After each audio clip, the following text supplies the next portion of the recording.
Assalamualaikum warahmatullahi wabarakatuh. Alhamdulillahi wa kafa. Asyhadu an la ilaha illallah wa asyhadu anna Muhammadar Rasulullah. Allahumma salli wa salli ala sayyidina Muhammadin wa ala ali sayyidina Muhammad. Wa qala ta'ala fil kitabil karim, innallaha wa malaikatahu yusholluna 'alan nabi. Ya ayyuhalladzina amanu shallu 'alaihi tasliman katsira. Amma ba'd. Pertama-tama marilah kita panjatkan puji syukur kehadirat Allah Subhanahu wa taala sehingga di sore hari ini kita dapat melaksanakan pengajian di tempat yang mulia ini.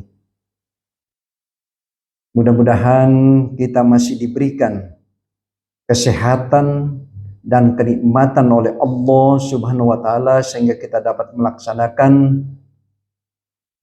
pengajian di tempat yang mulia ini. Tema hari ini ialah tentang keistimewaan sholat. Rasulullah Shallallahu Alaihi Wasallam bersabda, ada 3 golongan manusia pada hari kiamat yang berada di bukit pasir yang terbuat dari misik berwarna hitam. Lalu kemudian mereka tidak gelisah dengan adanya hisab dan tidak merasa takut sampai selesai pemeriksaan amal di antara manusia. Mereka adalah orang-orang yang membaca Al-Quran hanya karena menghadap ridha Allah Subhanahu wa ta'ala. Dan orang yang mengalami perbuatan atau mendekatkan diri dan kemudian melakukan suatu perbudakan di dunia ini namun tidak membuatnya lalai, lalu melakukan amal untuk akhirat. Di hadis lain beliau bersabda, tangan Allah berada di atas kepala muadzin hingga ia selesai dari azannya. Lalu kemudian ada yang mengatakan bahwa maksud firman Allah Subhanahu wa ta'ala, Allah berfirman, wa man aksana qalam mimma da ilallahi wa amila sholihah wa qala innani minal muslimin. Dan siapakah yang lebih baik perkataan daripada orang yang menyeru kepada Allah dan mengerjakan kebaikan dan berkata sesungguhnya aku terima termasuk orang-orang muslim yang berserah diri. Lalu kemudian adalah para juru azan. Apabila Anda mendengar kumandang azan, maka ucapkanlah sebagaimana yang diucapkan muazin, kecuali saat dia mengucapkan hayyalas shalah, hayyalal falah, dan hanya hayyalal falah, maka katakanlah la haula wa la quwata illa billah. Sedangkan saat muazin mengucapkan qamatis shalah, maka katakanlah aqamallahu wa adamaha ma damatis samawati wal ard. Dan saat muazin mengucapkan as-salatu khairum minan naun, maka katakanlah sahakta wa rahta. Ketika muazin selesai azan, maka bacalah doa, ya Allah, pemilik seruan yang sempurna, dan ini sholat yang akan didirikan, dianugerahkanlah kepada Muhammad wasallilah keutamaan derajat yang tinggi dan tempat yang mulia sebagaimana engkau janjikan. Ini kalau kita melihat suatu gambaran, karena keistimewaan kalau kita melihat ada beberapa, termasuk salah satunya misalnya sholat fardu ya. Rasulullah Shallallahu Alaihi Wasallam bersabda, sholat fardu itu menghapus dosa yang dilakukan di antara satu sholat dengan sholat lainnya selama dosa-dosa besar dijauhi. Lalu kemudian sabdanya, perbedaan kita dengan orang-orang munafik, yaitu mereka tidak sanggup dirikan sholat malam dan subuh.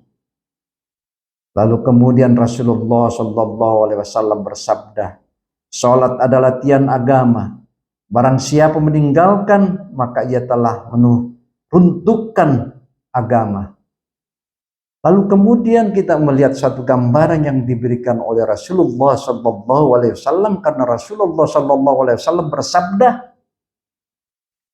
yang pertama diperiksa pada hari kiamat dari amal perbuatan hamba adalah salatnya.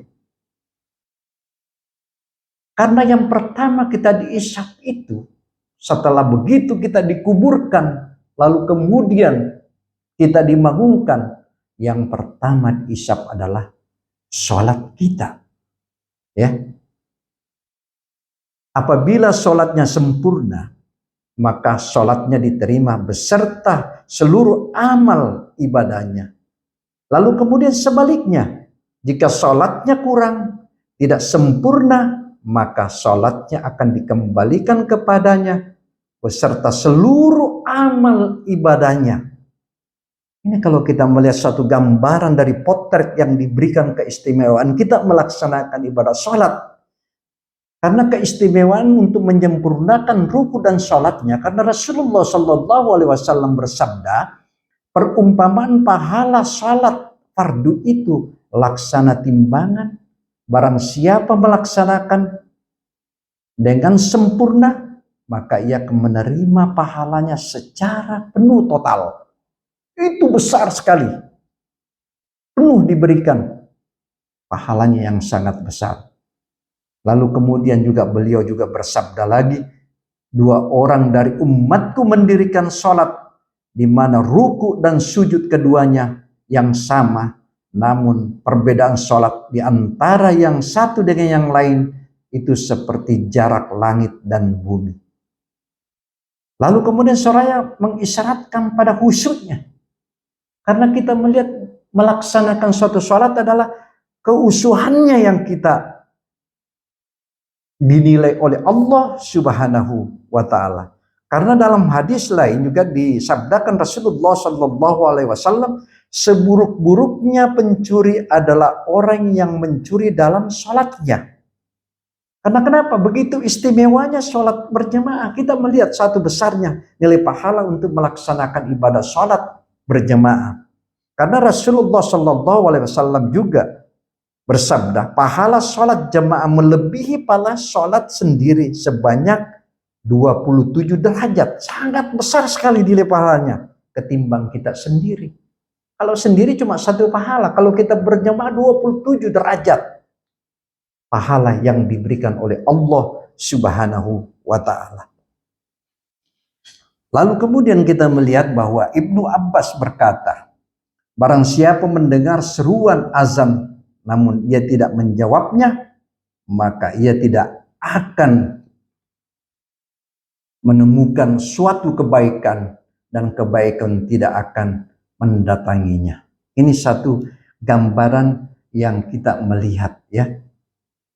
Namun suatu kebaikan, karena kenapa kita melihat Rasulullah Shallallahu Alaihi Wasallam bersabda, barang siapa yang sholatnya berjamaah selama 40 hari tanpa pernah ketinggalan, ya, takbiratul ikram, maka ditetapkan baginya 2 keselamatan, selamat dari kemunafikan dan selamat dari api neraka.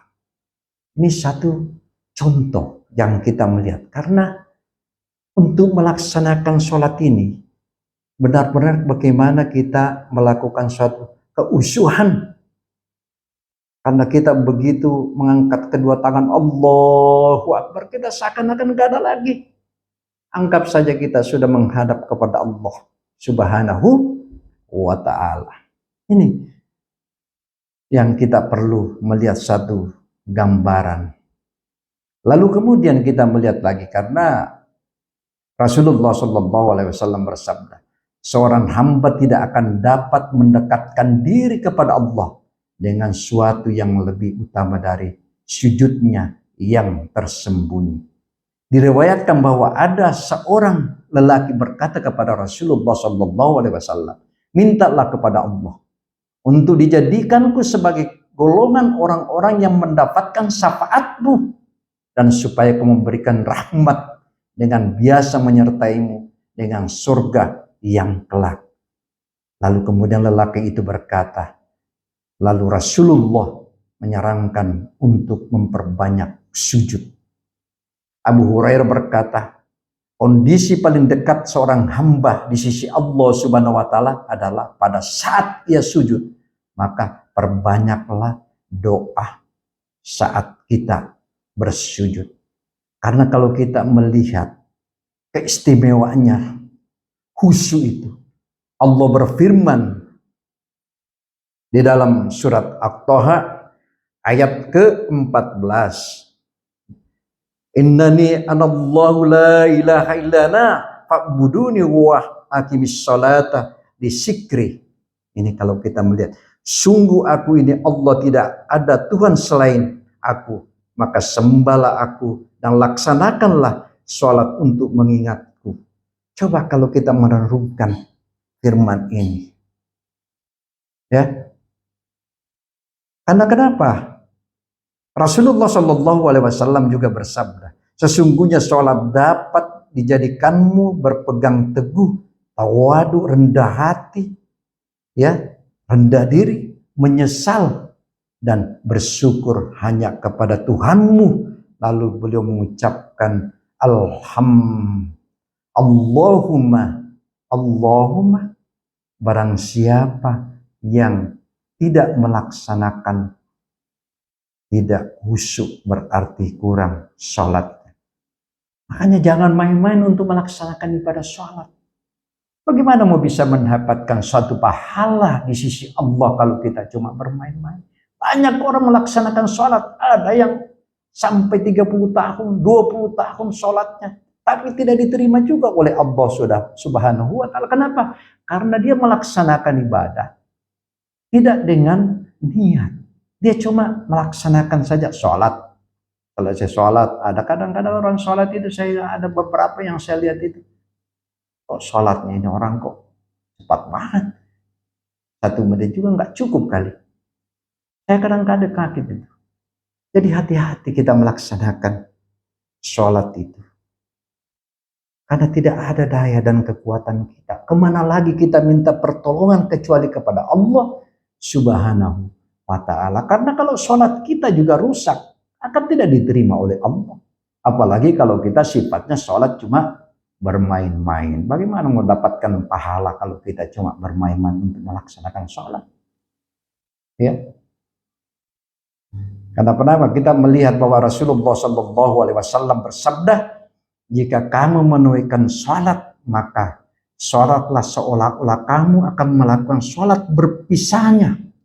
Maksudnya dalam arti sholat terakhir bagi dirinya dan meninggalkannya hawa nafsunya untuk melakukan perjalanan menuju kepada Allah Subhanahu wa ta'ala. Mari kita tingkatkan nilai-nilai iman kita kepada Allah Subhanahu wa ta'ala. Lalu kemudian beliau juga bersabda, barang siapa yang sholatnya tidak dapat mencegah untuk tidak berlaku keji dan mungkar, maka ia hanya akan semakin jauh dari Allah Subhanahu wa ta'ala.